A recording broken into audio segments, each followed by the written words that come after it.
Hi everyone, welcome to S4 class room.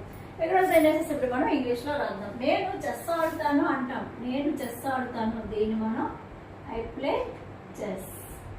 నేను chess ఆడుతాను, దీన్ని మనం ఐ ప్లే చెస్ అని చెప్తాం. అతను క్రికెట్ ఆడుతాడు అంటాం. అతను క్రికెట్ ఆడుతాడు, హీ ప్లేస్ క్రికెట్.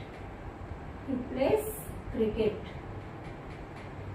అతను క్రికెట్ ఆడుతాడు, హీ ప్లేస్ క్రికెట్ అని చెప్తాం. ఆమె కాఫీ తాగదు అంటాం. She